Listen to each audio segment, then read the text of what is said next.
programadas para hoy, ya sea el segundo periodo, ya estamos en desarrollo. Así que vamos a ver esta vez lo que corresponde al siglo de oro español.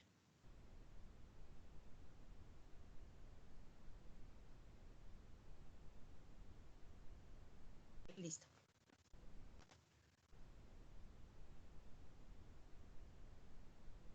Ya sabes que debes tomar siempre nota, debes tomar apuntes acerca de lo que vamos explicando durante el desarrollo de la clase y que al finalizar vamos a revisar a 3 estudiantes. No se olviden, siempre estamos revisando constantemente. Hay estudiantes que envían, hay otros que no lo están haciendo. Estamos empezando un segundo periodo, así que si de repente el bimestre pasado no has estado tomando notas, has estado mal, bueno, ya tendrás la nota que tengas. Pero ahora estamos iniciando un nuevo periodo, así que empieza a anotar si no lo has estado haciendo anteriormente. ¿Está bien? Perfecto. Avancemos. Para hoy tenemos el tema del siglo de oro español. Específicamente vamos a ver lo que corresponde al género lírico. Vamos a lo que corresponde al género lírico. Cuando nosotros hablamos de siglo de oro, el nombre, oro, es el momento de esplendor sobre esta literatura. ¿Ya? Claro, es el momento de auge, es el mejor periodo para el desarrollo de esta literatura. Entonces, este siglo de oro es el periodo de esplendor para la literatura española. Y cuando hablas del siglo de oro, se refiere en todo. ¿Ya? Va a abarcar todos los aspectos. Todos los aspectos va a abarcar. Somos de la Beba Army. Somos de la Beba Army. Hans. Ahora vamos a ver a Hans. Ahora sí. Chao, Hans. Dijimos la última y chao.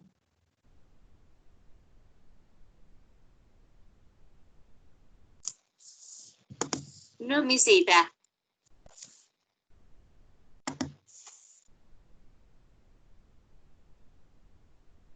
Listo. Perfecto. Te decía entonces, estábamos hablando del siglo de oro español. Cuando hablamos del siglo de oro español, vamos a ver el periodo de esplendor de la literatura. Y el esplendor se refiere a todos los géneros. Va a abarcar todos los aspectos sobre su literatura. En esta vez vamos a ver solamente el género lírico, nos vamos a centrar en él. Pero evidentemente se va a tratar sobre todos los géneros. Género lírico, el narrativo y el dramático, por supuesto. En 2 periodos, porque el siglo de oro se va desarrollando durante los periodos del Renacimiento y del Barroco, que universalmente se desenvolvían en el mundo en ese momento. Veamos, nuestro objetivo de aprendizaje. Nuestro objetivo de aprendizaje para esta clase es reconocer la trascendencia de la poesía de los autores de las escuelas líricas para la literatura española. O sea, ¿qué trascendencia han tenido los autores de las diferentes escuelas líricas? ¿De qué forma han influenciado de repente a otros? La influencia que han podido tener sobre otros autores en la literatura española que viene después. Eso es importante. Y evidentemente, cuando hablamos pues de este periodo del siglo de oro, no solamente estamos hablando de España, hablamos también, por supuesto, de sus colonias. Y en las colonias de España viene pues el virreinato del Perú. Así que va a haber fuerte influencia de este periodo del siglo de oro sobre la literatura peruana desarrollada en la etapa colonial. Vamos a contextualizarnos un poco y vamos a ver todo lo referente acerca del siglo de oro, todo lo que llega a abarcar. Aquí tenemos el siglo de oro. En ese periodo dice que va a iniciar a partir de que la lengua española se fija como tal. Recordemos que la lengua española es una lengua romance, que surge de la combinación de latín más una lengua vulgar. Eso es lo que sucede. Así que en este periodo la lengua española se fija como tal. Y al fijarse, esto surge a partir de la fundación de la Real Academia de la Lengua Española, o sea, de la RAE, con el rey Alfonso X, Alfonso el Sabio. Alfonso el Sabio, Alfonso X, funda la Real Academia de la Lengua Española. Y de cierta manera ya se fijan algunas normas, algunas reglas sobre cómo debería hablarse el castellano. Evidentemente eran incipientes todavía, no era como lo conocemos hoy en día, pues con todas las reglas, excepciones, que la citación, no era así. pero ya tenemos una lengua. Y esta lengua, además, castellana, se va a fijar mucho más con el desarrollo del arte, de la literatura. A partir de la literatura, esto va a mejorar muchísimo porque vamos a ver pues la productividad de esta lengua, sobre todo con el gran pues Miguel de Cervantes Saavedra y su obra más célebre, que es el ingenioso hidalgo Don Quijote de la Mancha. También en este periodo es que Antonio de Nebrija, va a clasificar por primera vez las categorías gramaticales, que para ese entonces solamente eran 8. Profesora, ¿qué me está hablando de categorías gramaticales si no estamos en gramática, estamos en literatura? Es que estamos hablando acerca pues de la fijación del castellano como tal. Ya vimos que en el periodo medieval el castellano tiene sus primeras apariciones a partir de los cartularios de Valpuesta y de las glosas, que son las primeras expresiones en las que surge el castellano como tal, y luego en los cantares de gesta, en las jarchas mozárabes y demás aspectos. Pero era castellano incipiente, era muy mezclado con el latín, bastante. Ahora ya vamos a ver un castellano mucho más unificado, mucho más sistemático, ya las normas están fijas y todos esos aspectos. Evidentemente también este periodo va a surgir a partir de lo que fue la toma de Granada. Esto va a marcar la unificación de España. Con la toma de Granada se marca la unificación de España. Y así que van a iniciar además las invasiones de América. Empezamos con lo que es el descubrimiento de América en 1492 y en adelante todas las invasiones de España a América, todas las colonias que va a tener desde México, pues con el Virreinato de Nueva España, luego el Virreinato de Nueva Granada, el Virreinato del Perú y después todos los aspectos, todo lo que abarca. En ese momento España era una potencia. España era tomada como modelo para todos los demás países europeos, porque estaban viviendo el esplendor máximo, no solamente en su literatura, no solamente en el arte, sino también económicamente hablando. Estaban en su mejor momento en España. Entonces eso surge a partir de la toma de Granada, los reyes católicos, también en este periodo. Su arte va a demostrarse de esta manera. Este arte, que es Las Meninas, este cuadro llamado Las Meninas, forma parte del periodo de este siglo. Y aquí vemos a los más grandes representantes o exponentes de este periodo, en los tres géneros, considerados por algunos, sobre todo por Menéndez Pelayo, que es a nuestro amigo Félix Lope de Vega, a Francisco de Quevedo y por supuesto al gran Miguel de Cervantes Saavedra. Tenemos aquí la lírica, el surgimiento de las escuelas.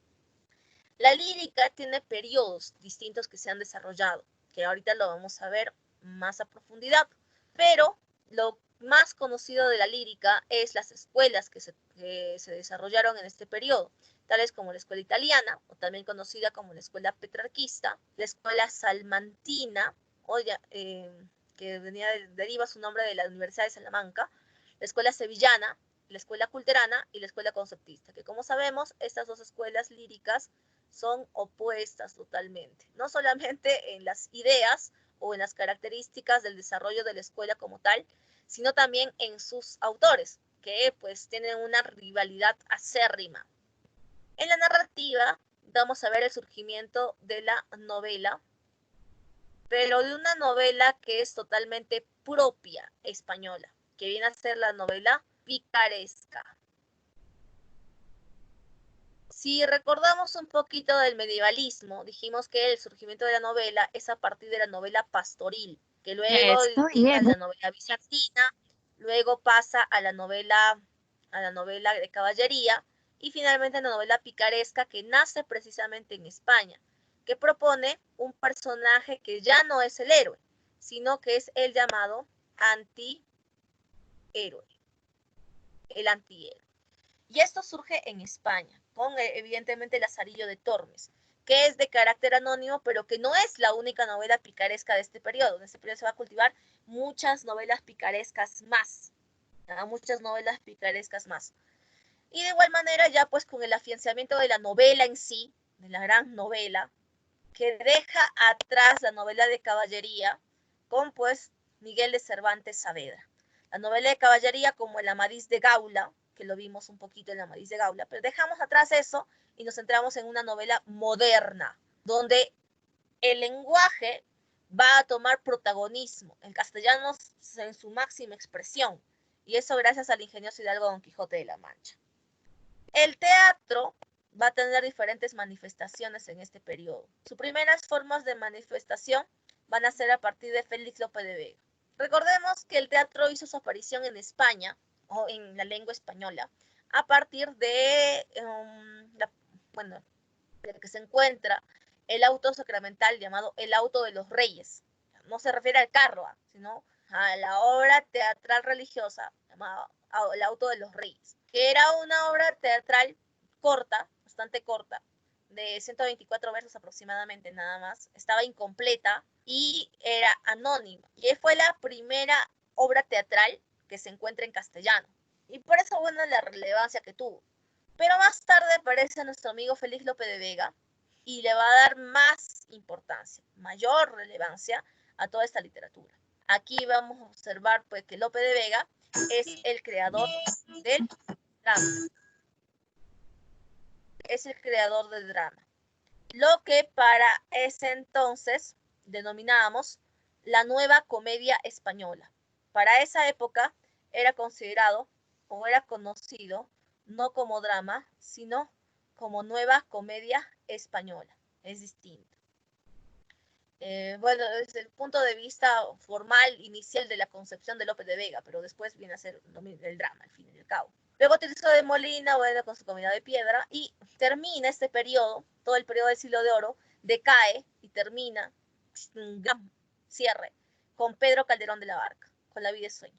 Ahí se dice que termina el periodo del Siglo de Oro. Y viene, pues, evidentemente, cuando tenemos un Siglo de Oro, un momento de... No puedo atender las clases PODRI a desactivar su cámara, por favor. Luego también cae. A ver, Brian, acá también igual la misma situación. Brian Vargas, estamos en lo mismo.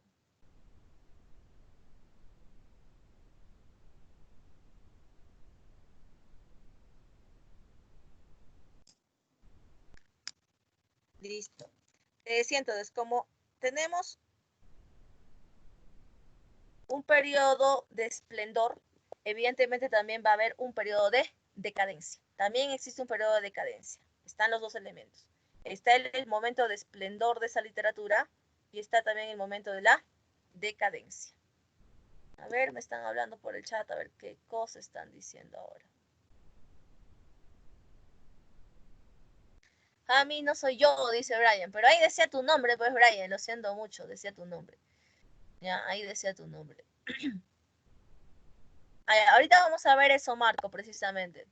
Ahorita, no sé, Brian, ¿qué ha pasado con tu cuenta? ¿Te habrán hackeado? No sé, pero ahí decía tu nombre. Vamos a ver, vamos a preguntar después, ¿ya? Listo. Bien. Contextualizado todos esos aspectos acerca del Siglo de Oro, ahora sí podemos pasar en forma específica a lo que corresponde a la escuela, a las escuelas líricas, al periodo del Siglo de Oro español. Veamos. La lírica del Siglo de Oro español. La lírica del Siglo de Oro español tiene diferentes tendencias. Las tendencias son las llamadas escuelas. Cada una de estas escuelas va a tener, cada una de estas escuelas tiene diferentes características. Por eso es que vamos a llamar tendencias. Tiene distintas tendencias a las que denominamos luego las escuelas líricas españolas del Siglo de Oro. El estilo que fue más utilizado en general, porque cada uno tiene características propias, características de su estilo, es un estilo refinado, bastante cuidadoso con respecto del lenguaje, porque lo que se quiere hacer es enaltecer precisamente el castellano. Así que va a ser un lenguaje siempre cuidadoso. Va a tener influencia renacentista, porque te decía que va a tener un periodo del Renacimiento y otro del Barroco, del Renacimiento y del Barroco. El Barroco ya es la decadencia al fin y al cabo, ¿no? Es el momento ya de decadencia. Y se desarrolla pues en tres periodos distintos, que es el llamado primer Renacimiento, el segundo Renacimiento y el Barroco. El barroco es la decadencia de la edad moderna. Ya. Decadencia de la edad moderna.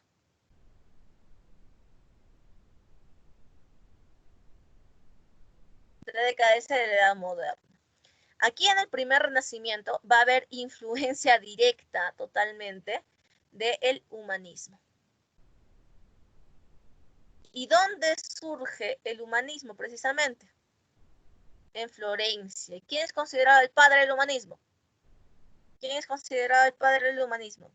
Francesco Petrarca. Francisco Petrarca. Entonces, como Petrarca es considerado padre del humanismo, aquí surge la llamada escuela italiana, o también conocida como la escuela petrarquista. Es decir, hay influencia directa de Francesco Petrarca, su forma de pensamiento y el humanismo desde su punto de vista. Este es muy directo, por eso es llamado primer renacimiento. El primer acercamiento que tiene España con el Renacimiento. Aquí vemos autores como Juan Boscán y Garcilaso de la Vega. Miss está muy bella, no puedo atender las clases. Sería tan amable de desactivar su cámara, por favor. Otra vez Hans acá. Seguimos con Hans. Seguimos ahí. Ya lo hemos votado una vez, vamos a seguir votando y vamos a bloquearlo para que ya no aparezca ahorita.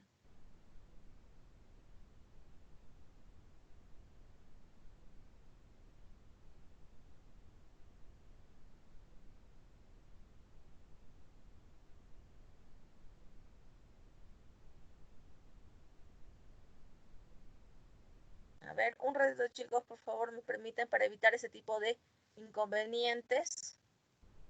Lo lamento mucho.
Ya, listo.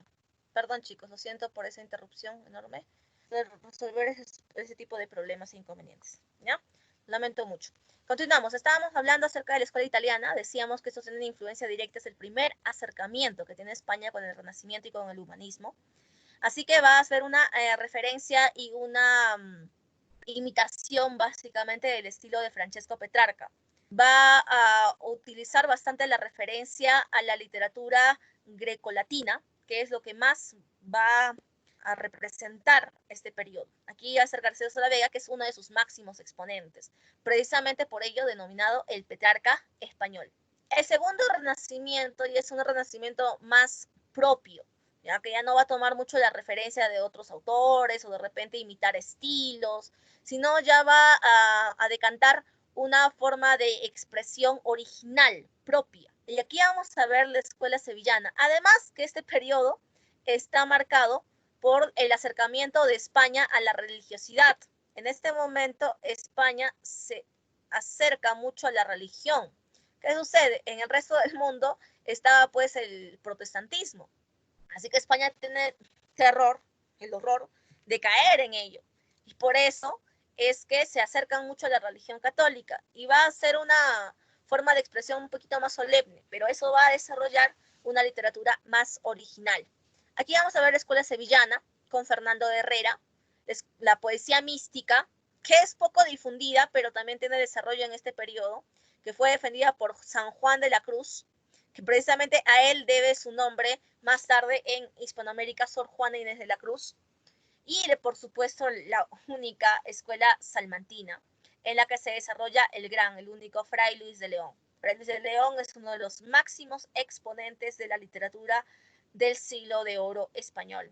Él es conocido como el Horacio español, porque va a tener en cuenta o en consideración los llamados tópicos horacianos.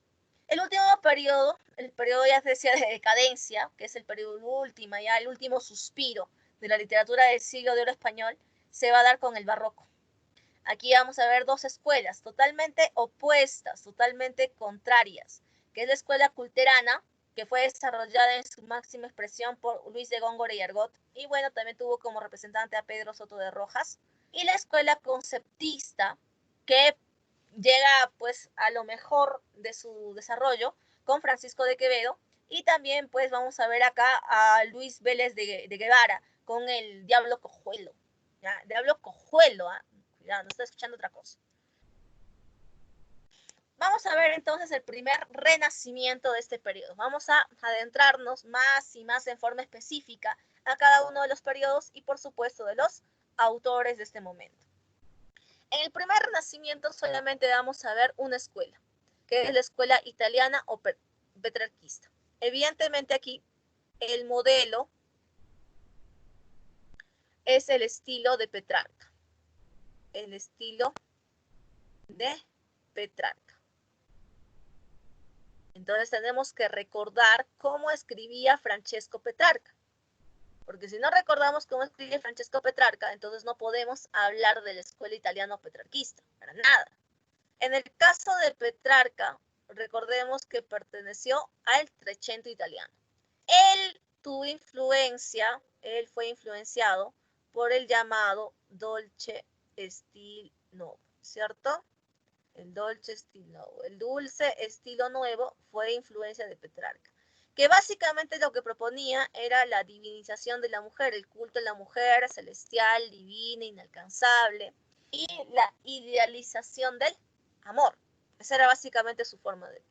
Ahora, Petrarca en sí lo que hace es un acercamiento a la cultura greco-latina. Recordemos que Petrarca, ¿qué buscaba? Buscaba armonizar los dos elementos, ¿no? Buscaba una armonía, un equilibrio entre las ideas o el pensamiento del arte grecolatino y los principios del cristianismo. Es lo que buscaba Francesco Petrarca. Además, está bastante influenciado por el pensamiento franciscano. Y el pensamiento franciscano que decía la armonía entre la naturaleza y el hombre. La naturaleza, punto clave, importante. Entonces, si van a ser influenciados por Petrarca, van a tener también influencia de lo que es el amor idealizado, de esta mujer divina inalcanzable, y evidentemente también el apego a la naturaleza y ese equilibrio que buscaba Francesco Petrarca a partir del humanismo. Ellos lo que hacen es empezar a leer las obras de Petrarca e inician a imitar su estilo. Cuando alguien admira mucho a un autor y empieza a escribir, este estilo va a ser muy parecido al estilo del autor al que admiras. ¿Por qué? Porque lo admiras tanto que incluso inconscientemente, sin querer imitarlo, te va a salir muy parecido. ¿Por qué? Porque estás muy influenciado por él. Pero de tanto imitar, tanto escribir, pronto vas desarrollando un estilo propio, una forma propia de literatura. Y eso sucedió en este periodo con los dos autores, sobre todo con Garcilaso de la Vega. Gracias a este estilo de Petrarca, y evidentemente influenciados por todo lo que es la métrica italiana, es que a España llega el soneto. Que el soneto es la combinación de 2 tercetos más 2 cuartetos, que son combinados, terceto, cuarteto, terceto, cuarteto. Ese es un soneto. Cuando hablamos de terceto, estamos hablando de grupo de 3 versos, cuartetos, 4 versos. Y también, por supuesto, el llamado verso endecasílabo, ¿no? El verso endecasílabo. ¿Qué es el verso con cuántas sílabas métricas? ¿Y compone cuántas sílabas métricas? Endecasílabo, endecasílabo. 11. 11, correcto, ¿no? El verso que tiene 11 sílabas métricas, ¿ya? Vamos a ver. Una obra de Juan Boscán. Justo ahorita estamos viendo eso, precisamente. No se preocupen, todo con calma, despacito, Eric, ¿ya? No te apresures, despacito, no vamos a ir avanzando. Ya precoz todavía, ¿ya? Muy bien, claro, 11 sílabas, correcto, correcto, Sarit. Son 11 sílabas métricas, ¿ya? 11 sílabas métricas. Continuamos, a ver, después de todos los... No soy yo. Esas son las 2 formas que introducen, aparte de las silbas, aparte de las liras, aparte de muchas formas de expresión que toman de Italia, ¿ya? De la influencia italiana van a introducir nuevas formas de métrica, sobre todo específicamente hablando. El amor idealizado, obvio, va a ser una de las características esenciales de este periodo porque va a tomar pues Petrarca, y Petrarca tiene la influencia del Dolce Stil Novo. Y para ellos, un aspecto muy importante era tener esa transición que tuvo Petrarca en Cancionero. Ellos dijeron que Petrarca, y bueno, también lo hablamos cuando hicimos los autores del Trecento, que Petrarca tiene una transición, tiene 2 momentos cuando escribe Cancionero, con Cancionero. Un primer momento de un amor juvenil, que viene a ser un amor mucho más banal, viene a ser un amor mucho más superficial, banal, superfluo totalmente. Y pasa, ¿no? Es esa parte de cuando era joven y Laura estaba viva y toda esta situación. Pero ¿qué pasa? Laura muere y él sufre una transformación, tiene un cambio total, ¿no? Que incluso te llevaba a contradecir la primera parte, habíamos hablado. ¿Esto qué sucede? Se convierte en un amor espiritual. Cuando él considera pues que Laura es el alma que intercede por él con Dios. Entonces vamos a ver, de un amor superficial hace una transición a un amor espiritual. Ellos querían sentir lo mismo. Ellos decían, yo también quiero mi transición. Así que escribían también cancioneros, donde querían pasar de esa transición, del amor sensual, el amor superfluo, banal, al amor espiritual. Es lo que buscaban ellos. Aquí vamos a ver la obra de Boscán, que su obra pues es la que le da fama al amigo Garcilaso de la Vega, lamentablemente. Es obras completas de Boscán y algunas de Garcilaso de la Vega. Y en Garcilaso evidentemente encontramos sus sonetos y por supuesto sus églogas. Veamos a cada personaje en forma específica. Empecemos por Juan Boscán. Mi amigo es el amigo Juan Boscán. Juan Boscán era el mejor amigo de Garcilaso de la Vega. Entonces, vivían juntos, leían a Petrarca juntos, estudiaron la obra de Petrarca juntos, iniciaron con la imitación del estilo petrarquista. Pero ¿qué sucede? Que Juan Boscán no tenía, pues, de repente el talento que tuvo, o la excelencia de la obra, o la genialidad que tuvo Garcilaso de la Vega. Y lamentablemente cuando él publica su obra, bueno, él no la publica, sino su viuda publica su obra, él queda totalmente eclipsado, opacado por los versos de Garcilaso de la Vega.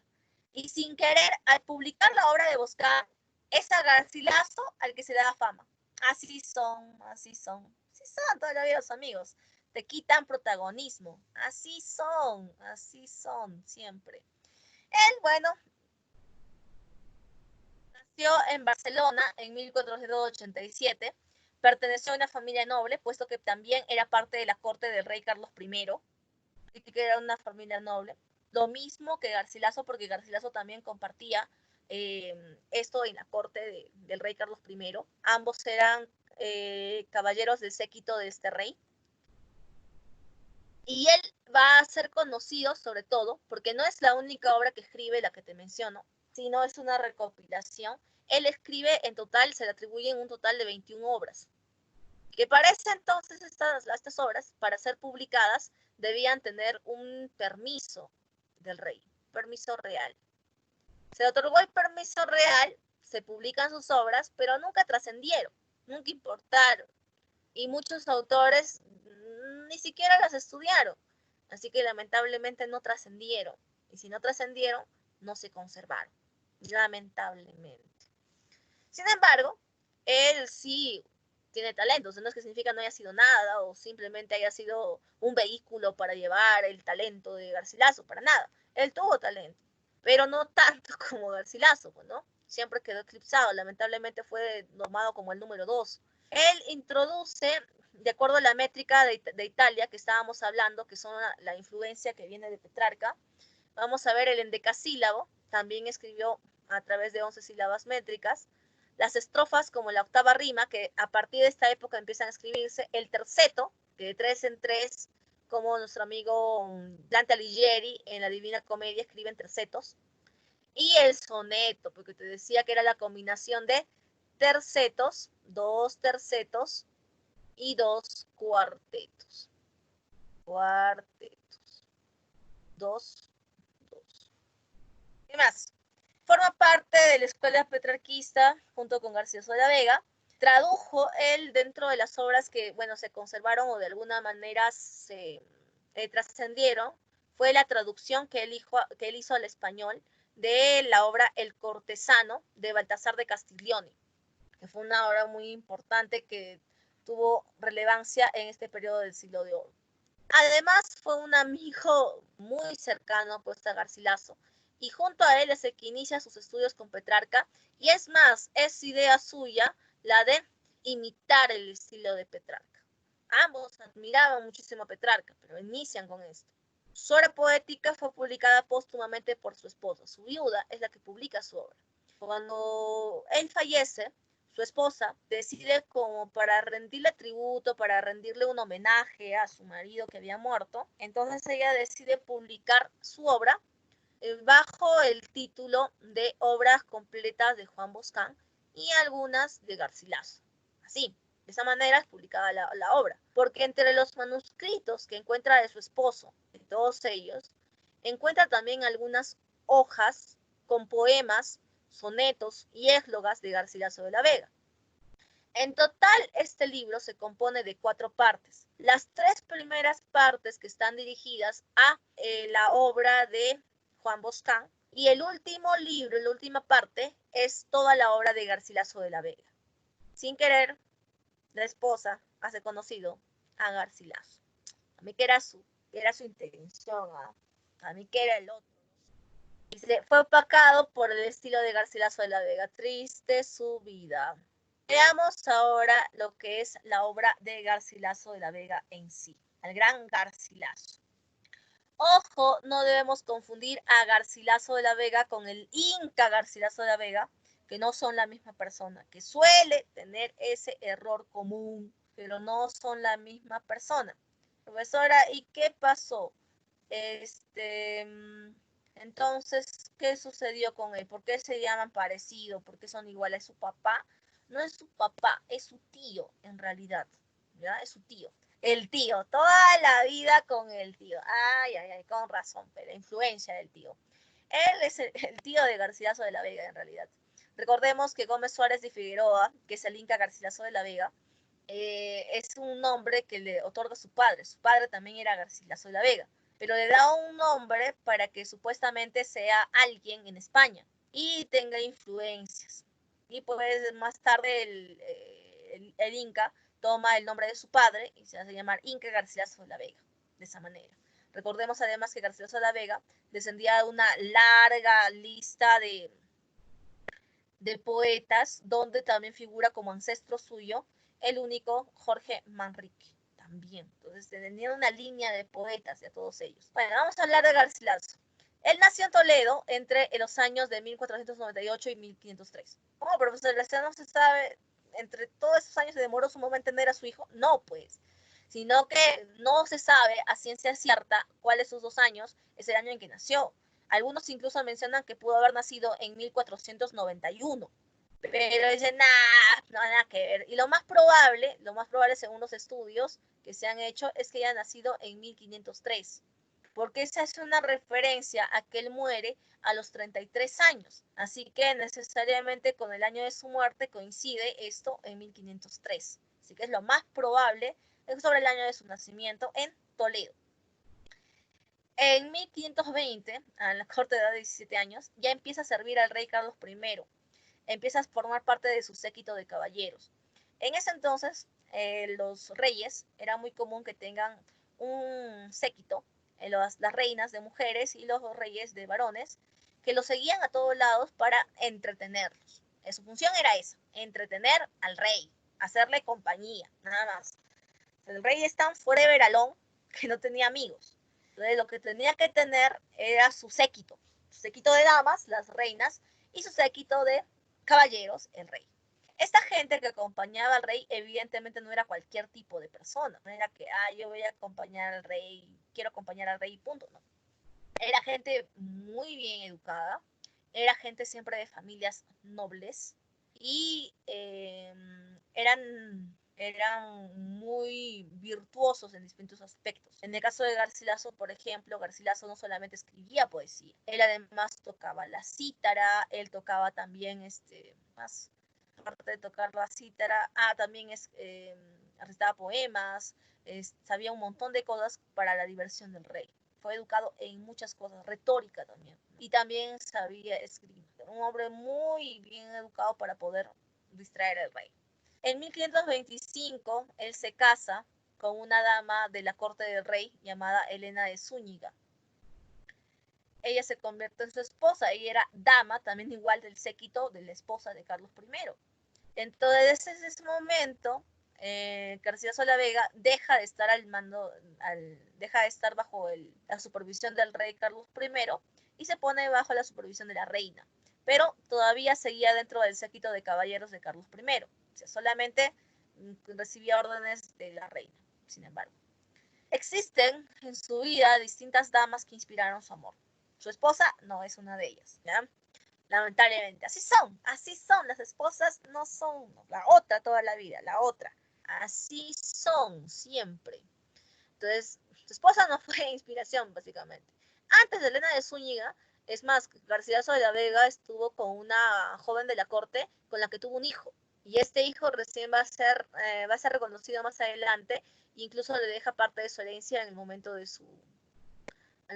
que está agonizante, ¿no? Entonces, él tuvo un hijo antes de Elena de Zúñiga. Y existen otras mujeres que inspiraron su obra, como es Magdalena de Guzmán. Magdalena de Guzmán era una prima suya, que era hija ilegítima, o sea, fuera del matrimonio, de su tía María Rivera. Ella, esta mujer, Magdalena de Guzmán, se convierte en Camila. ¿Y quién es Camila? Camila viene a ser uno de los personajes protagonistas de la Égloga Segunda de Garcilaso de la Vega, donde vamos a tener ahí a Albanio, a Salicio y a Camila, que son los personajes de la Égloga Segunda. También en este periodo va a estar Yomar Carrillo, otra mujer que inspiró su obra. Yomar Carrillo es la que se convierte en Galatea en la Égloga Primera. Pero esto no es seguro, ya no es tan seguro, es muy controversial. ¿Por qué decimos esto? Porque sabemos que el gran amor de nuestro amigo Garcilaso de la Vega fue esta dama. ¿Quién era ella? Isabel Freire. Isabel Freire es la dama que inspira su amor. Ay, ¿qué pasó? Ya. Es la dama que inspira su amor. Entonces, según los estudiosos de la obra de Garcilaso, la única que puede ser Galatea es Isabel Freire, es ella. Pero otros dicen, bueno, que puede cuadrar con Yomar Carrillo. Bueno. Luego está Beatriz de Sá, que es su cuñada. Y según dicen, esta su cuñada pudo también inspirar a la llamada Elisa de la ésloga primera. Aunque eso también es controvertido, ¿eh? No es para creer. ¿Por qué? Porque también igual Isabel Freire dicen que es Elisa. Dicen que Isabel Freire en 2 momentos de su vida, el primer momento cuando se casa con otro hombre y el segundo momento cuando muere, es que se convierte en Galatea y en Elisa respectivamente. Ella, la única, la mujer que tanto amó, tanto admiró, que era una dama portuguesa. Y no Beatriz de Sá. Beatriz de Sá también era portuguesa, era una dama muy bella a la que Garcilaso le dedica algunos versos, al hacerla, denominarla la más hermosa entre las mujeres, pero bueno, es controvertido sobre ello. Es en 1526 recién, el año en que conoce a Isabel Freire.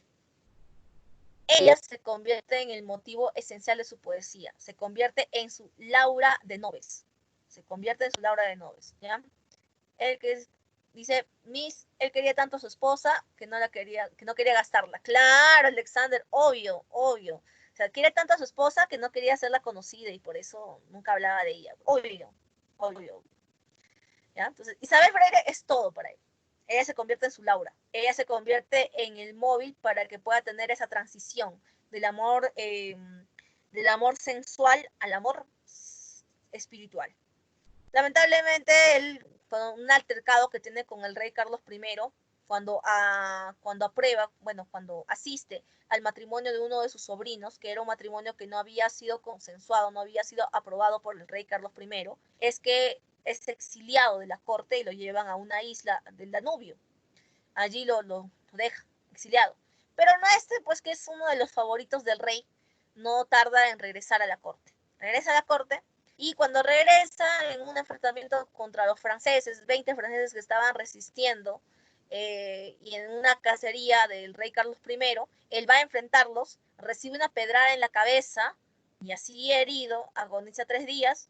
Ahí cambia su testamento a última hora para reconocer a ese hijo que tuvo antes de Elena de Zúñiga y muere bastante joven a los 33 años. Pero nos deja su vasta obra. Y bastante bella, ¿no? Y curiosamente, y ahora que me hace recordar, Cielo, gracias, era precisamente una mujer tan bella que pertenecía a la corte de la reina de Portugal, que no fue al único caballero al que inspiró su obra, sino otros autores también de Portugal, de España, dedicaron muchos poemas a esta dama porque era muy bella, como podemos observar aquí, ¿no? Era una dama que tenía mucha belleza. Y bueno, vamos a ver, continuamos. Vamos a ver las características de la obra de el gran Garcilaso de la Vega, que fue mejor conocido como el Petrarca español. El Petrarca español. Veamos. Su obra se publica junto con la obra de Boscán, como ya hablábamos anteriormente. Lamentablemente nuestro amigo Boscán es el que le da la fama a Garcilaso de la Vega sin querer, o tal vez afortunadamente porque era su gran amigo. Bueno, no lo sabemos. Las obras de Boscán con algunas de Garcilaso de la Vega. Esa fue la obra que da a conocer. Representa el renacimiento literario en España. Como te decía, en España de este momento estaba adentrándose en el tema del renacimiento. Entonces su acercamiento con el renacimiento, su primer acercamiento, es el acercamiento acerca de la revaloración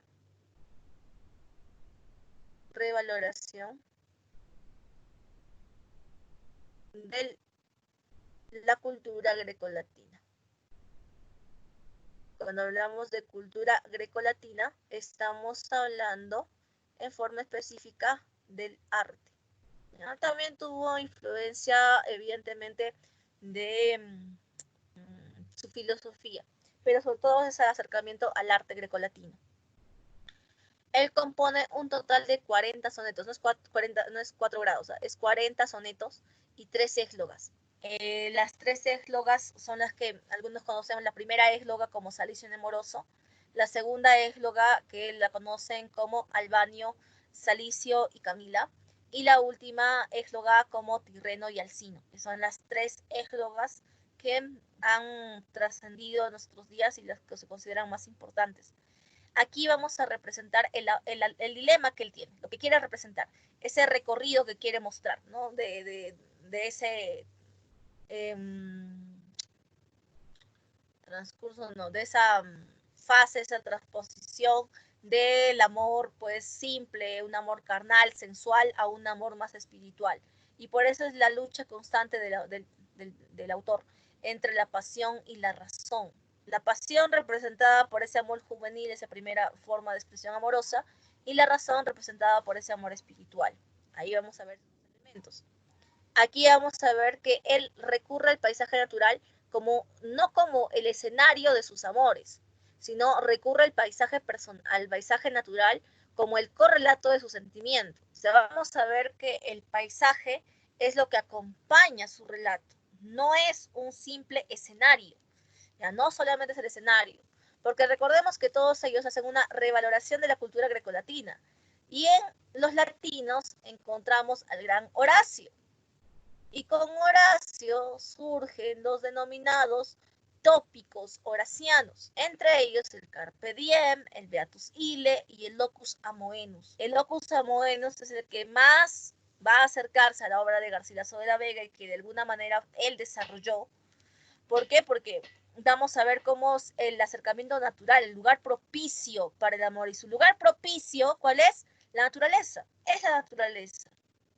Y la naturaleza no como un elemento simplemente de relleno, sino es un acompañamiento de sentimiento. Y vamos a ver que el ideal de la belleza natural va a ser también el ideal de la belleza femenina. Es para él la perfección de la belleza se encuentra en el paisaje. Acá el interés, bueno, lo que decíamos, la revaloración de la cultura grecolatina, sobre todo la mitología, va a ser una referencia constante en sus églogas y los sonetos sobre la mitología. Él tiene influencia, bueno, del humanismo y eso lo hace considerar la importancia entre la vida, de la vida humana. Ahí vamos a ver que para él de igual manera la naturaleza vuelve otra vez. La naturaleza es el origen de la fuente, el origen y la fuente de vida. Para él la naturaleza es todo. La naturaleza es no solamente, como te digo, un escenario, sino trasciende a ello. Como te mencionaba hace un momento, es el símbolo de belleza, es la máxima expresión de belleza que se puede encontrar en la naturaleza. Y además, esa naturaleza, al ser encontrada o ser representada como símbolo de belleza, también representaba la belleza de la mujer. Eran perfección de belleza. Cultivó la métrica petrarquista, estamos hablando con métrica petrarquista al endecasílabo. Con métrica petrarquista nos referimos al endecasílabo.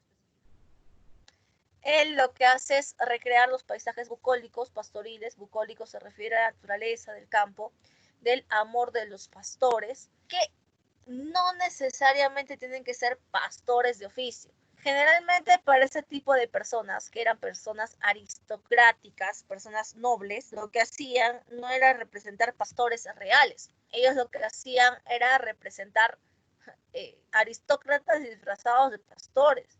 Porque si vemos su lenguaje, el lenguaje es tan alturado, el lenguaje es tan estéticamente cuidadoso, que pues no puede ser, no puede formar parte de un pastor. Los pastores generalmente usan lenguajes más simples, más pragmáticos. En cambio, acá vemos un lenguaje muy enarbolado, un lenguaje muy hermoso, cuidado, en endecasílabos. Un pastor que te va a estar hablando en endecasílabos. Entonces, es una transfiguración, es más una forma de disfrazar a los pastores, son pastores disfrazados. Sus poemas son de temática amorosa. ¿Por qué? Porque son las penas de amor de los pastores las que nos cuentan. Para él la concepción del amor era una concepción abstracta, era un ideal de belleza y era lo que inspiraba su obra. Eso era el amor. El amor era algo abstracto, algo totalmente ideal, inalcanzable. Es el ideal de belleza que se quiere alcanzar y es lo que inspira su amor, pero nada más. Eso es muy alejado. Como Petrarca, ¿no? Igual que Petrarca. Petrarca también tenía la misma concepción de amor, un amor bastante etéreo, un amor bastante lejano. demasiado idealizado. Acá está. Envidies. Nadie hizo la belleza del varón. Oh, qué pena. Seguimos. Vamos a ver ahora la obra específica de Garcilaso, la Ísloga Primera. Ahí tenemos que fue dedicada al virrey de Nápoles. Aquí están los personajes que son Salicio, Nemoroso y las respectivas damas a las que ellos aman. Salicio, que ama a Galatea, sufre por el amor de Galatea porque se ha casado con otro hombre. Nemoroso, que sufre por su amada Elisa, que ha muerto. ¿Ya? Los dos sufren por las damas a las que aman. Así son, así son. Vamos a ver. El dulce levantar de dos pastores, Salicio juntamente y Nemoroso, he de cantar sus cejas imitando, cuyas ovejas al cantar sabroso estaban muy atentas los amores de pacer olvidadas, escuchando, tú que ganaste obrando, un nombre en todo el mundo y un grado sin segundo. Agora estés atento, solo y dado al ínclito gobierno del estado albano, agora vuelto a la parte resplandeciente armado, representando la tierra el fiero Marte. Esa es la primera parte, que es del prólogo. Y acá inician los diálogos con Salicio. Oh, más dura que mármol a mis quejas, y el encendido fuego en que pequeño, más helada que nieve, Galatea. Estoy muriendo, y aún la vida temo. Témola con razón, pues tú me dejas. Que no hay sin ti el vivir para que sea. Vergüence que me vea ninguno en tal estado, de ti desamparado. De mí mismo yo me corro agora. De un alma te desdeña ser señora, donde siempre moraste, no pudiendo vivir, no pudiendo dela salir una hora, salid sin duelo, lágrimas corriendo. Este solo es un fragmento, porque es Ísloga Primera, y sobre todo lo saben los chicos que estuvieron el año pasado en pre-A, ¿no es cierto? Es una obra bastante extensa. Ísloga Primera es enorme, enorme. Saben muchos los de Prat, sobre todo Miguelito, ¿no es cierto? Es enorme la obra de Salicio Nemoroso, es una de sus obras más extensas.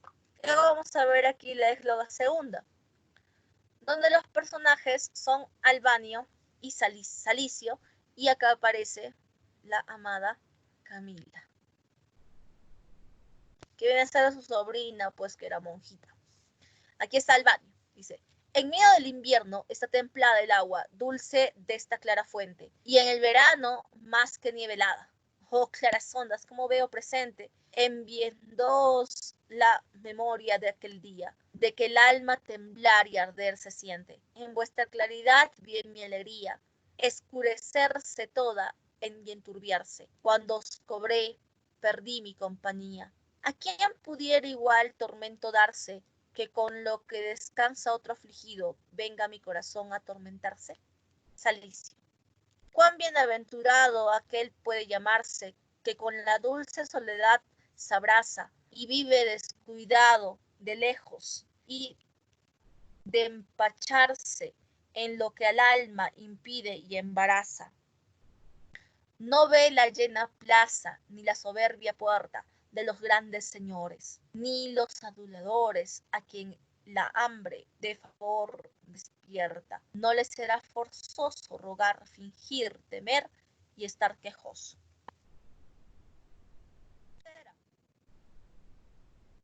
Estos tapices fueron tapices que son diseñados específicamente para representar las églogas del gran Garcilaso de la Vega. Aquí están Alcino y Tirreno, que son los dos protagonistas de esta obra. De esa égloga, perdón. Hermosa Filis, siempre yo te sea amargo el gusto más que la retama, y de ti despojado yo me vea, cualquiera el tronco de su verde rama. Si más que yo el murciélago desea la escuridad, ni más la luz desama, por ver ya el fin del término tamaño de este día para mí mayor que un año. Este pobre, o sea, el amor no lo quiere, no cerca a él. Triste su vida. Se parece a algunos, ¿no? Tirreno, cuál suele acompañada de su bando aparecer la dulce primavera, cuando Favonio y Céfiro soplando al campo tornan su beldad primera, y van artificiosos esmaltando de rojo, azul y blanco la ribera, en tal manera a mí, Flérida mía, viniendo, reverdece mi alegría. Amor, amor, sufrimiento y amor, toda la vida, así son, toda la vida. Lo siento, José, así fue, y escribieron algo. Yo les dije solamente un diálogo y se escribieron toda la égloga, pero no es mi culpa ya. Lo siento, es por no escuchar las instrucciones. Segundo renacimiento. A ver, perdón, lo lamento. El segundo renacimiento. En el segundo renacimiento, como te mencionaba, aquí la vida religiosa se intensifica, se hace mucho más evidente. Y eso sucede pues por lo que te decía que el protestantismo estaba surgiendo en otros lugares de Europa. Entonces, por temor a que llegue a España y tome un lugar preponderante y pueda causar algunos revuelos o rebeliones, es que se intensifica la vida religiosa en España. En las colonias, de igual manera, muchísimo más con la implantación de la Santa Inquisición y otros aspectos en las colonias, porque ya la Santa Inquisición existía desde antes en España. Aquí vamos a ver la escuela salmantina, que es la escuela que fue inspirada por la Universidad de Salamanca, por esa razón llamada de esa forma, salmantina, porque en esta universidad, en la Universidad de Salamanca, es donde trabaja mi querido amigo Fray Luis de León. Él trabaja en la Universidad de Salamanca, es catedrático ahí. Fray Luis de León fue conocido como el Horacio español. Él es el Horacio español. O sea, si antes ya había alguna referencia acerca de los tópicos horacianos en la obra de Garcilaso de la Vega, nuestro Petrarca español, es gracias a Fray Luis de León que se trae consigo todos los tópicos horacianos, los 3 tópicos, ¿ya? Lo que es el Carpe Diem, que va a ser desarrollado por él, pero sobre todo más por Góngora, el Locus Amoenus, el lugar propicio para el amor, el Locus Amoenus, y por último el Beatus Ille. Beatus Ille. Perdón, acá me comí una mayúscula. Ya está. Entonces va a ser de esa manera. Los tópicos horacianos van a inspirar este periodo. Aquí a Fray Luis de León se le puede atribuir algunas obras importantes que recordemos, como Oda a la vida retirada y Odas a Salinas. Odas Salinas. La escuela sevillana es influenciada por la escuela italiana, tiene algunos rasgos todavía de la escuela italiana, todavía tiene esos principios, pero es un poco más solemne, ya tiene un sentido un poquito más solemne y va a estar a cantar sobre todo a las guerras que fueron librando, a las victorias que tuvieron en España, básicamente. Aquí vamos a ver de Fernando Herrera, que es a la victoria de Lepanto o por la victoria de Lepanto y sus famosos sonetos. En la poesía mística, que lo que buscaba San Juan de la Cruz era el acercamiento espiritual a Dios. Acercamiento espiritual a Dios. Es lo que él buscaba, el acercamiento espiritual a Dios. O sea, buscaba encaminarte en la senda de Dios. Él escribe diferentes versos que van a buscar esa espiritualidad en la persona, que va a ser Noche Oscura del Alma, Cántico Espiritual, por ejemplo. Vemos en específico a cada uno de los autores, pero la escuela sevillana. Aquí vamos a ver a Fernando de Herrera.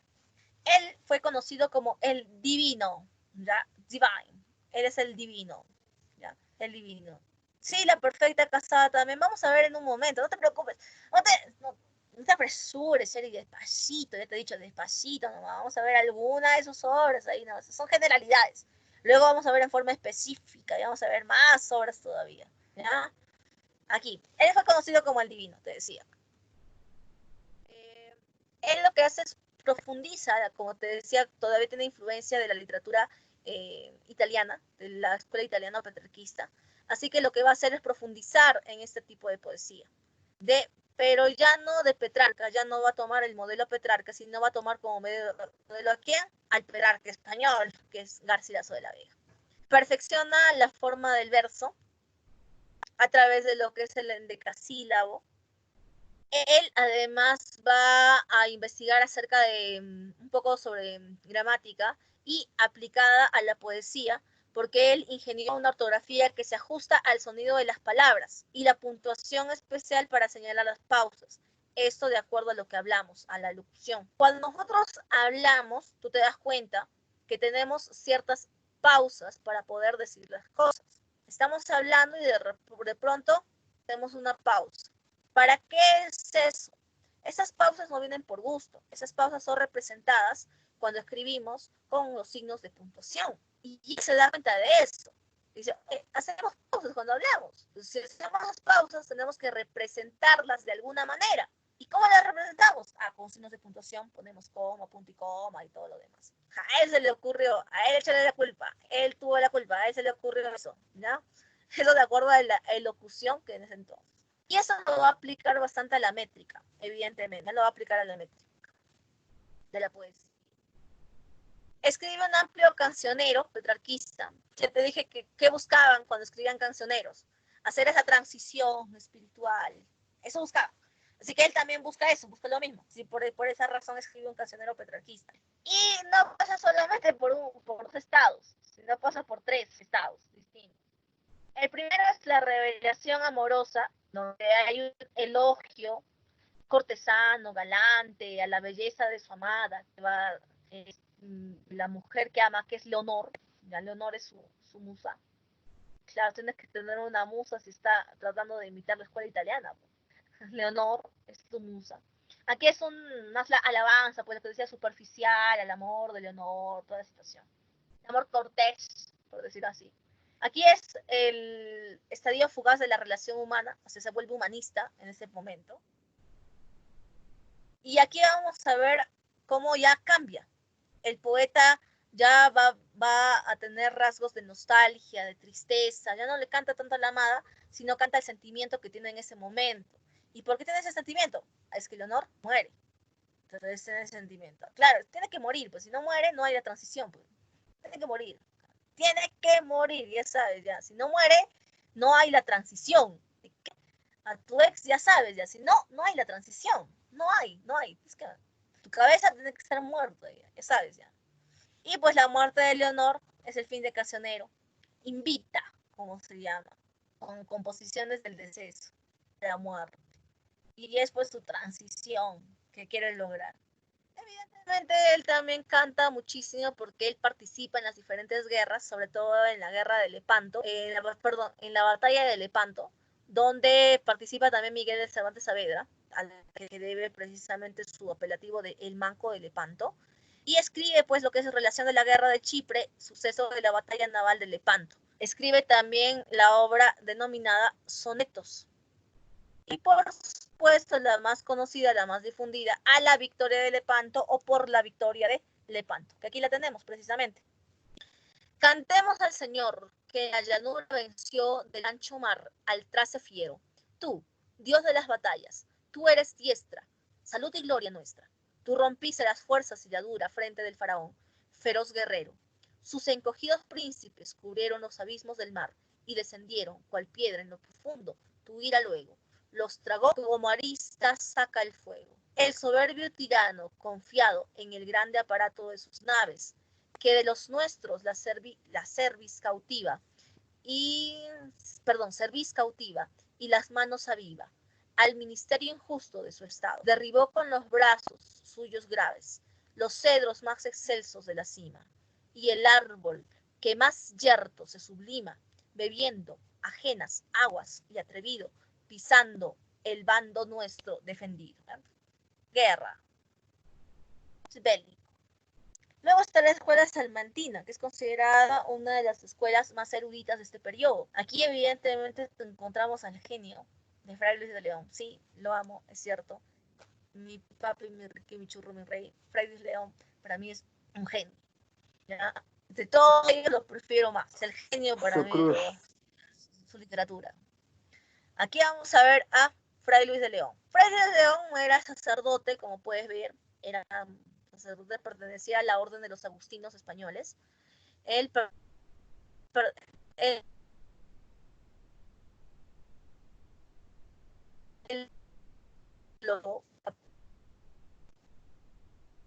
religioso, era todo, era literato, era todo este señor, lo amo tanto, ¿ya?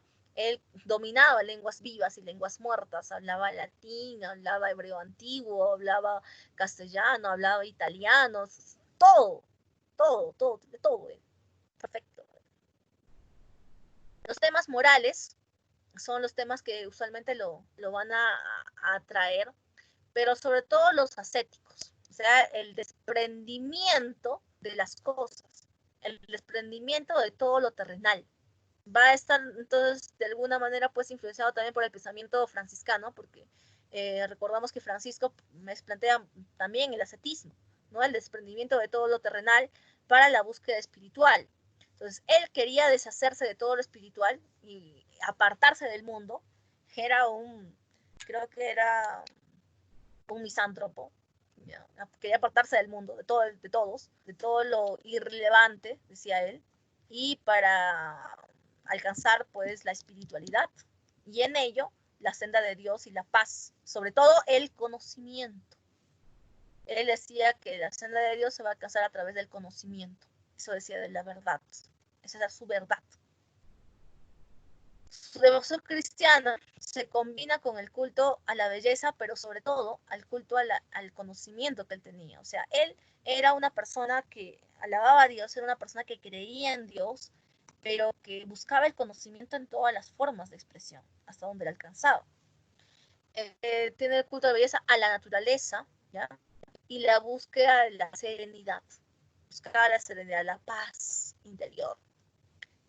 Trata temas morales y patrióticos también. En este periodo, pues, es importante también hablar acerca de algunos aspectos relevantes, como las batallas que estaban librando. Así que también va a estar en ello. Escribe a muchísimas odas. En la mayor parte de ellas expresa su deseo de la soledad. Lo que te decía, bueno, él creo que era misántropo o algo así. Siempre ansiaba la soledad. Era su máximo ideal, la soledad. Y el retiro en la naturaleza. Y ese retiro en la naturaleza es su utópico, que es el Beatus Ille, ¿no? Su amor idealizado. Esa forma de expresión de alcanzar lo sublime, de alcanzar lo etéreo, de repente... Perdón, ahí está.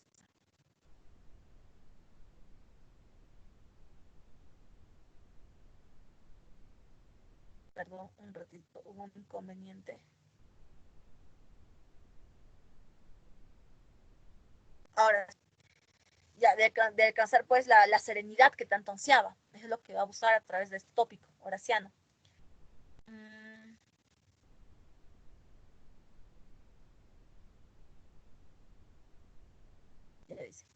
Su estilo, dice, según Menéndez Pelayo, que es el investigador pues, de toda la literatura española, siempre hemos hablado de Menéndez Pelayo, Marcelino Menéndez Pelayo, él dice que su apariencia de su literatura, que utiliza un lenguaje bastante sencillo, bastante comprensible, sin mucha artificiosidad ni figuras literarias que sobresalgan, nada por decir, es muy simple su lenguaje.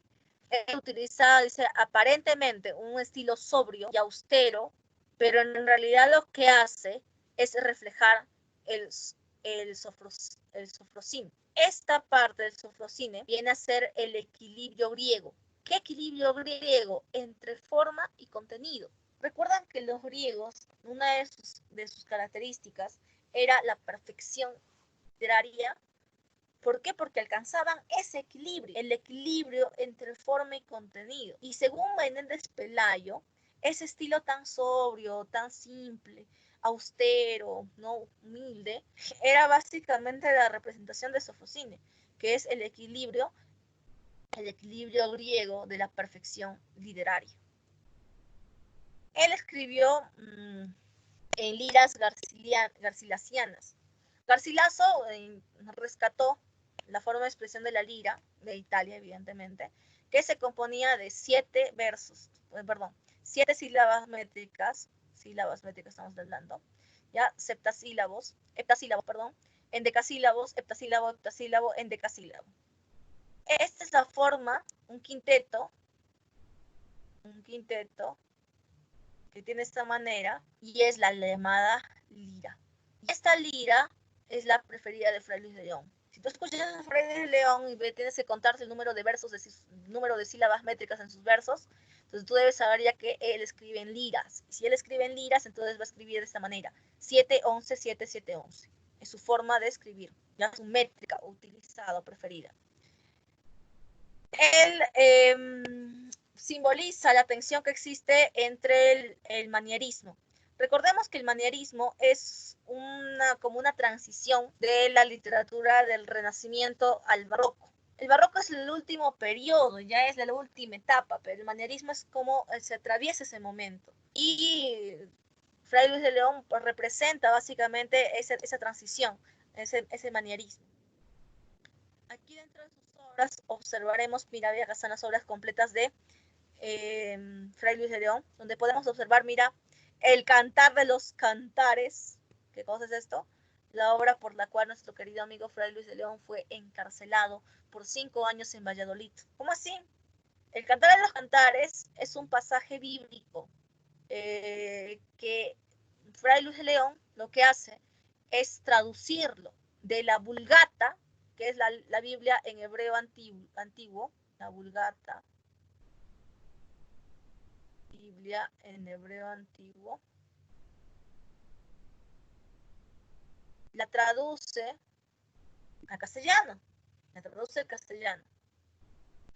y por esa razón lo enjuician y lo mandan preso en la prisión de Valladolid.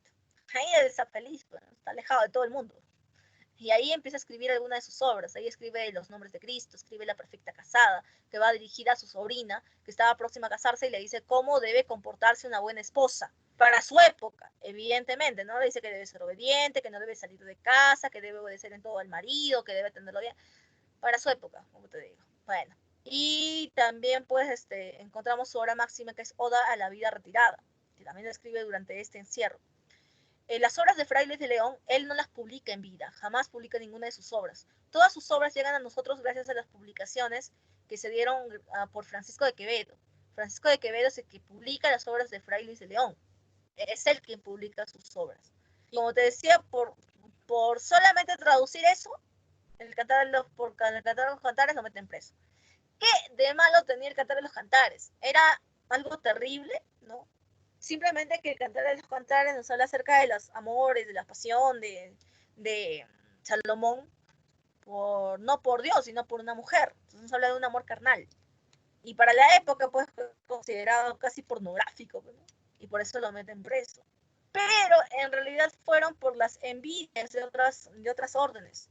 En esa época, entre las órdenes religiosas que existían, había mucha rivalidad entre ellas. Y precisamente fue un sacerdote de otra orden religiosa la que lo acusa. Y esa acusación era casi infundada. O sea, solamente lo acusa porque dice, no, porque ¿cómo dice su acusación? Ni siquiera es por el contenido del Cantar de los Cantares, sino lo acusa por no utilizar, por no traducirlo al latín, sino al castellano. O sea, por algo tan tonto, perdón por decirlo, pero por algo tan simple como eso, de decir, preferir el castellano, que es una lengua base, al latín. No puede ser, tiene que ser en latín, no puede ser en castellano. Y por eso lo meten preso, ni siquiera por el contenido del Cantar de los Cantares. Esa es su acusación. Más tarde, después de 5 años de juicio, le otorga su libertad y le devuelve su cátedra en la Universidad de Salamanca. Aquí encontramos, en la celda en la que él pasó encarcelado, encontramos un texto llamado Graffiti. Y se llama así porque fue encontrado en la pared de su celda, que decía: aquí la envidia y mentira me tuvieron encerrado. Dichoso el humilde estado del sabio que se retira de este mundo malvado, y con pobre mesa y casa en el campo deleitoso. Con solo Dios se compasa, y a sola su vida pasa, ni envidiado ni envidioso. Toma mientras. Ahí está, ¿verdad? Su indirecta, su chiquita, los que la han mandado preso en ese momento. Aquí están sus obras más importantes, que es Oda a la Vida Retirada, La Perfecta Casada, de los Nombres de Cristo, que es una de sus composiciones en prosa mejor logradas, la traducción del Cantar de los Cantares, a la Oda a Salinas, La Noche Serena y la Oda a Felipe Ruiz. Veamos ahora Oda a Retirada, una de sus obras más importantes, Oda a la Vida Retirada, donde destaca pues el Opus Amoenus y el Beatus Ile, dentro de los tópicos horacianos, por esa razón conocido como el Horacio español. Dice, qué descansada vida la del que huye del mundanal ruido, y sigue la escondida senda, por donde han ido los pocos sabios que en el mundo han sido. Que no le enturbie el pecho de los soberbios grandes del Estado, ni del dorado techo se admira fabricado por el sabio moro, en jaspe sustentando. No cura si la fama canta con voz su nombre pregonera, ni cura si encarama la lengua lisonjera, lo que condena la verdad sincera. ¿Qué presta mi contento si soy del vano dedo señalado? Si en busca de este viento ando desalentado, con ansias vivas, con mortal cuidado, oh monte, oh fuente, oh río, oh secreto seguro, deleitoso, roto casi el navío, a vuestro almo reposo, huyo de acueste mar tempestuoso. Un no rompido sueño, un día puro, alegre, libre quiero. No quiero ver el ceño vanamente severo de a quien la sangre ensalza o el dinero. Despiérteme las aves con su cantar sabroso, no aprendido, no los cuidados graves de que es siempre seguido, el que al ajeno arbitrio está atenido. Genio, simplemente. Continuamos. Nos queda poco. Barroco. El periodo barroco ya es el último periodo de esta literatura. En el periodo barroco vamos a ver que declina ya la decadencia. Y lamentablemente después del periodo del siglo de oro, España se ve sumido en un tiempo, en un lapso, en el cual no resalta demasiado en su literatura, sino hasta los periodos de la generación del 98 y la generación del 27. O sea, se queda estancada ahí, se queda sumida en ello. Aquí vamos a ver que la palabra barroco deriva del portugués barroco, que en castellano sería barrueco, que significa perla irregular, o sea, algo de poco valor. Una perla irregular es de poco valor. Así que el barroco es de poco valor para ellos en ese momento, una forma expresiva de poco valor. Ellos consideran, como te decía, la crisis de la edad moderna, de la modernidad. Aquí vemos precisamente los estilos barroco en cuanto a arte se refiere, a escultura y a pintura. Como podemos observar, es un estilo muy recargado, en demasía. Vemos aquí, por ejemplo, el pan de oro que se hacía en las iglesias en esa época y era demasiado recargado. Vemos llenos de figuras, llenos de artificios, mira las columnas. Aquí de igual manera las pinturas están llenas de personas. Es demasiado recargado. En la literatura sí son lo mismo. También va a ser bastante recargado. Solamente que lo van a recargar con figuras literarias. Esa es la forma recargada, la representación de la forma recargada del barroco en literatura. En la escuela culterana, con Luis de Góngora y Argot, que era autor de Soledades, y la fábula de Polifemo y Galatea, y la escuela culterana con Pedro Soto de Rojas, la misma escuela culterana con Pedro Soto de Rojas, que escribe El desengaño de amor en rimas. Toma para ti. La escuela conceptista, que es opuesta, dijimos, totalmente opuesta, de Francisco de Quevedo. A Góngora y Argot se le conoce como el ángel de las luces,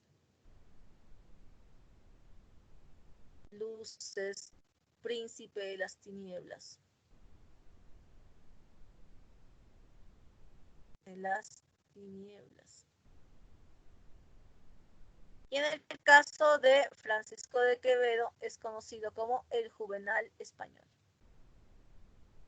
El Juvenal español.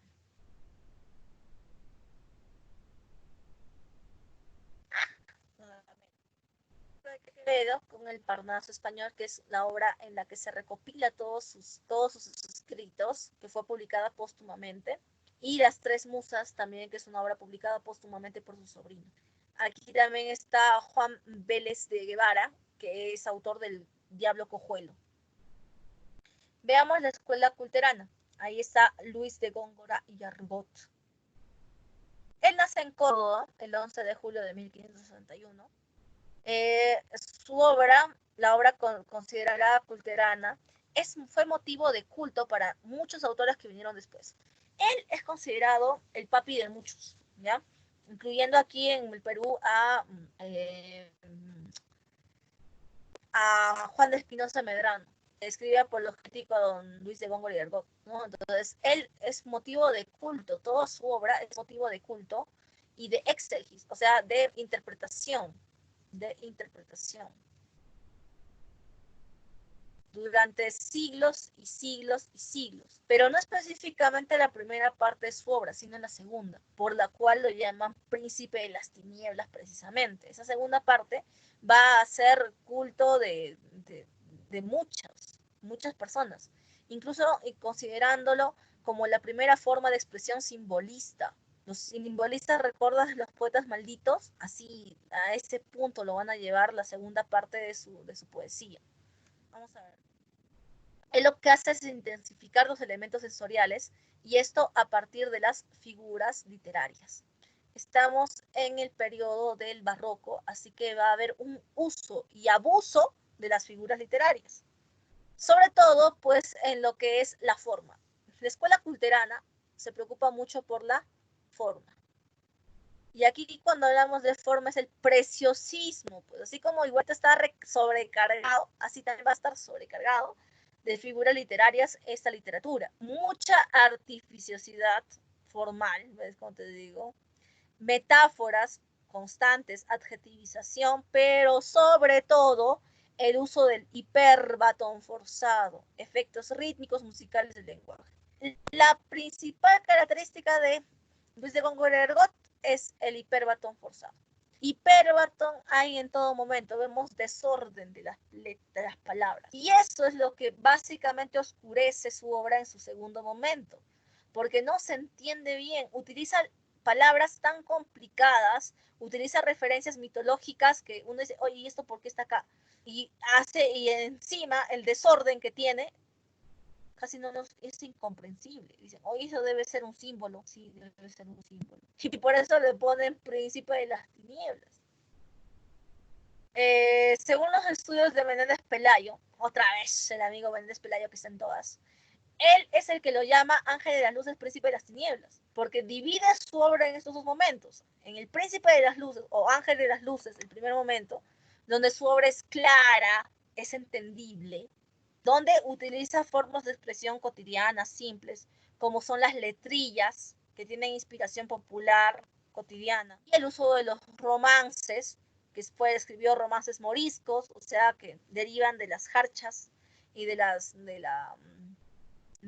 poemas de los señores mozárabes, de las mochajas, los poemas amorosos también, pastoriles y caballerescos. Ese es su primer periodo, o sea, su periodo de pulpín, que todavía se entiende, está todo bonito. Luego ya viene su periodo de príncipe de las tinieblas. Por este periodo no se entiende nada su poesía.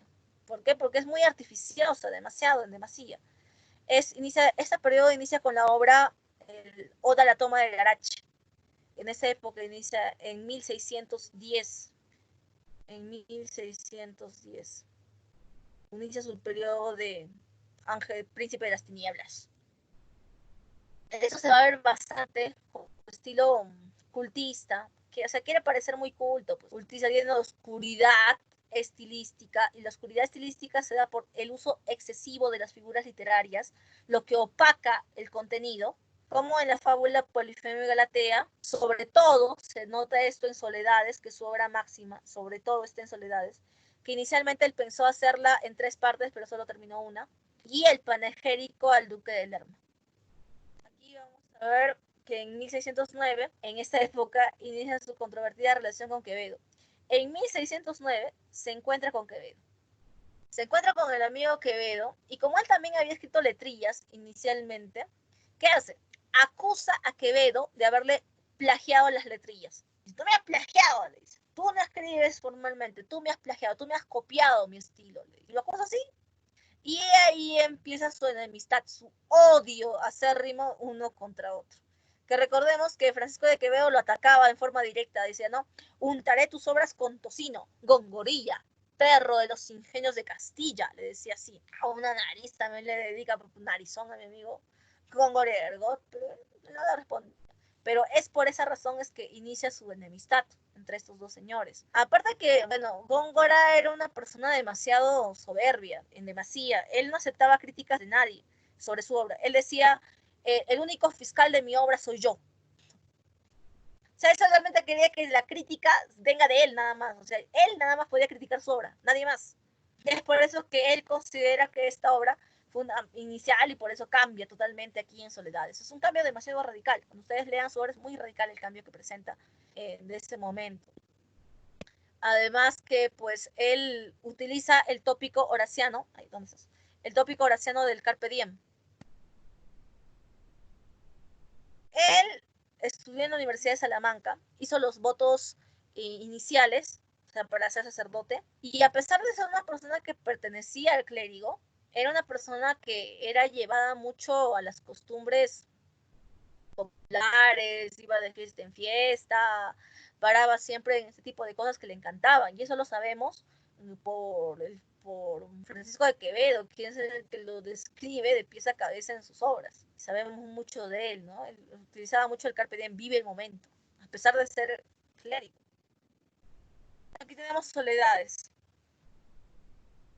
El inicio de Soledades. Era el año de estación florida, en que el mentido robador de Europa, media luna las armas de su frente, y el sol todos los rayos de su pelo, luciente honor del cielo. En campos de zafiro pase estrellas, cuando el que ministrar podía la copa, a Júpiter mejor que el garzón de ida, náufrago y desdeñado sobre ausente, lagrimosas de amor dulces querellas, da al mar que es condolido, fue a las ondas, fue al viento, el mísero gemido, segundo de Arión, dulce instrumento. No sé, medio raro. Bueno. Hasta ahí, chicos, hemos llegado por hoy. La próxima semana ya veremos a lo que sigue. Él era, sí, ajá, Marcos sí, él era de una nariz, él le dedica a Francisco de Quevedo una nariz. Hasta ahí llegamos, chicos, lo siento, la próxima semana terminaremos con Francisco de Quevedo. Y bueno, espero que les haya gustado, que la clase haya sido entretenida para ustedes. Nos vemos la próxima semana. Muchísimas gracias. Por